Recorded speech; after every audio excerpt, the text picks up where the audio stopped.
I began writing this book shortly after the end of my presidency, after Michelle and I had boarded Air Force One for the last time and traveled west for a long-deferred break. The mood on the plane was bittersweet. Both of us were drained, physically and emotionally, not only by the labors of the previous 8 years, but by the unexpected results of an election in which someone diametrically opposed to everything we stood for had been chosen as my successor. Still, having run our leg of the race to completion, we took satisfaction in knowing that we'd done our very best, and that however much I'd fallen short as president, whatever projects I'd hoped but failed to accomplish, the country was in better shape now than it had been when I'd started.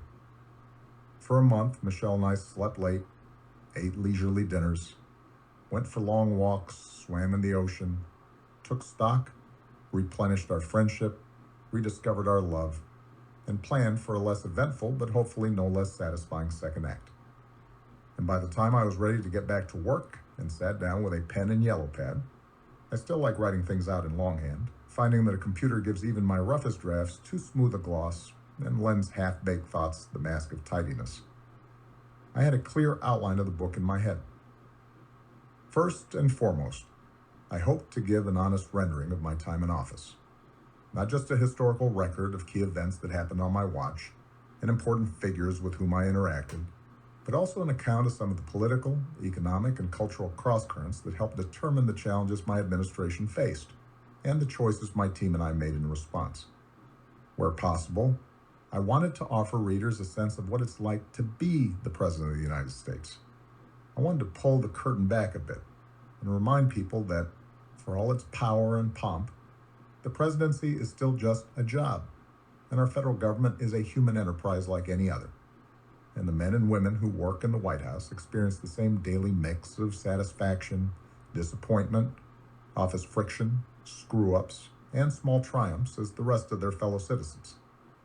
Finally, I wanted to tell a more personal story that might inspire young people considering a life of public service.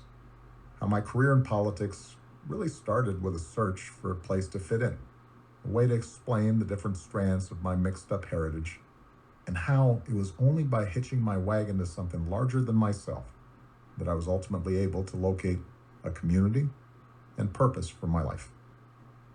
I figured I could do all that in maybe 500 pages. I expect it to be done in a year.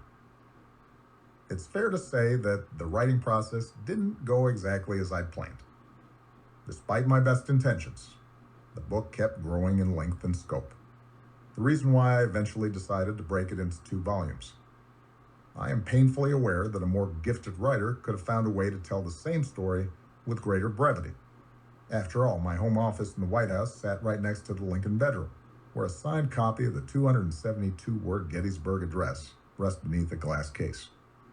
But each time I sat down to write, whether it was to describe the early phases of my campaign, or my administration's handling of the financial crisis, or negotiations with the Russians on nuclear arms control, or the forces that led to the Arab Spring, I found my mind resisting a simple linear narrative. Often I felt obliged to provide context for the decisions I and others had made, and I didn't want to relegate that background to footnotes or endnotes. I hate footnotes and endnotes. I discovered that I couldn't always explain my motivations just by referencing reams of economic data or recalling an exhaustive Oval Office briefing, for they'd been shaped by a conversation I'd had with a stranger on the campaign trail, a visit to a military hospital, or a childhood lesson I'd received years earlier from my mother.